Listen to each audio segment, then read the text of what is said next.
Welcome everyone to today's Explainer. As you're all getting settled in and preparing for your small group discussion today, we're going to be diving right into Principle 3 from the Reconciliation Guide. And this principle focuses entirely on one absolutely crucial concept: identity. Before you break out into your groups to share your personal experiences, let's take a few minutes to really set the stage. We're going to explore the grand, eternal scope of our existence, just to help ground today's conversation in something much, much bigger than our everyday challenges. So let's just dive right in with a question, and I really want you to ask yourself this right now. Who are you really? I mean, it's so easy to just answer with your name, right? Or your background or what you do for a living, but I invite you to take a quick second for some immediate introspection here. What truly defines your core identity? As you get ready to open up in your groups today, try to strip away those surface-level answers and think deeply about your absolute fundamental reality. You know, the foundation of that true reality is just beautifully captured by the Apostle Paul. He taught the Romans, and by extension all of us, that the Spirit beareth witness with our spirit that we are the children of God, and if children, then heirs, heirs of God and joint heirs with Christ.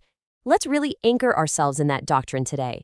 It's a powerful reminder that our divine potential and our infinite worth, they aren't decided by the world. They are firmly established by God Himself. And actually, that identity didn't just suddenly begin the day you were born. We have divine origins in a premortal life. We are literal spirit children, and we lived with heavenly parents long before this mortal experience even started. In that sphere, they taught us about the plan of happiness, and we desperately yearn to have the kind of joy that they experience. That is the real starting point of your eternal trajectory, way, way before any earthly experiences started to shape who you are.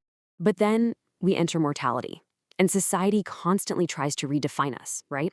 Age, race, nationality, political affiliation, sexual orientation, occupation.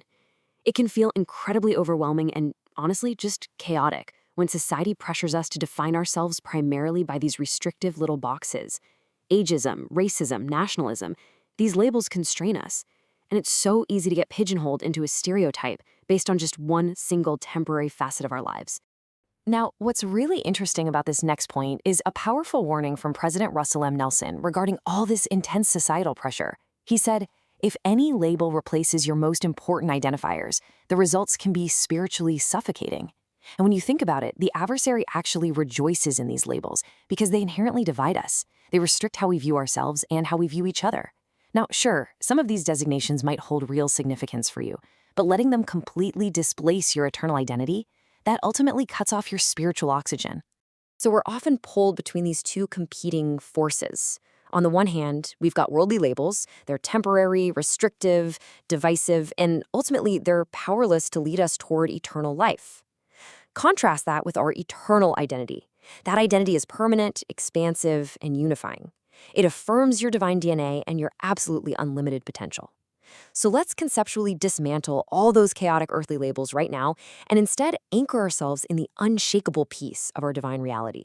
To help us do exactly that, President Nelson firmly stacked 3 paramount, unchanging identifiers that should literally never be displaced. Number 1, you are a child of God. Number 2, you are a child of the covenant. And number 3, you are a disciple of Jesus Christ. Take a deep breath and just let those sink in for a second. I really plead with you today. Don't replace these 3 enduring designations with anything else. They are the firm foundation that absolutely everything else in your life should be built upon. Let's actually zoom in on that third identifier for a moment. What does it actually mean in practice? Well, a disciple is someone who learns from a teacher or a master. So, disciples of Jesus Christ learn from Him. They follow His teachings and they actively try to be like Him. Being a disciple isn't just some passive title you inherit. It's a choice. Embracing this identity takes persistent effort, and it fundamentally shapes both who you are choosing to be right now and your eternal trajectory. And remember, it's not just what we do, but how we do it, right? True disciples act with their hearts completely centered on Christ. They do things willingly and humbly, lovingly, diligently, and absolutely without prejudice. They embrace their true identity by serving others cheerfully, not grudgingly. If we want to fully own our conversion and our identity, we've got to consciously align our everyday actions and our deepest attitudes with the master we're learning from.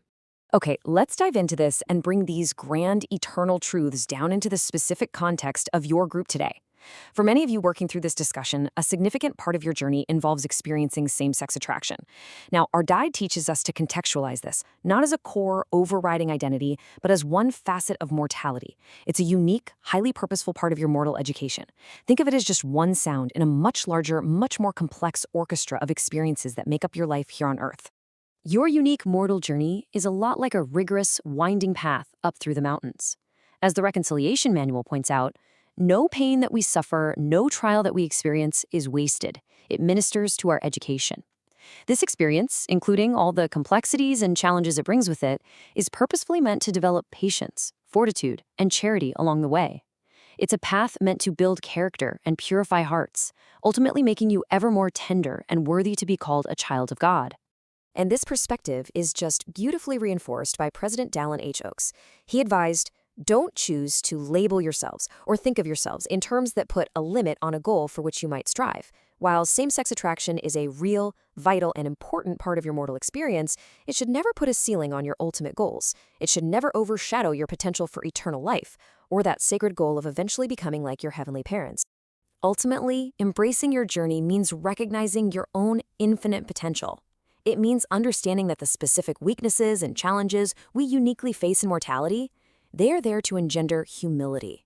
God actively uses these challenges to help us develop Christ-like attributes. A loving Father knows exactly what you need to develop into the exalted being you are meant to become.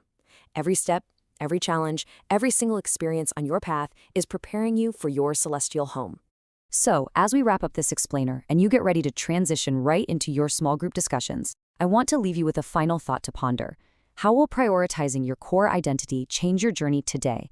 Remember, you are a child of God, you're a child of the covenant, and you are a disciple of Jesus Christ. This explainer's ending, but your conversation is just getting started. Take this question into your groups, lean on each other, and really explore how embracing your eternal identity can bring you lasting hope and profound peace. Have a wonderful and uplifting discussion.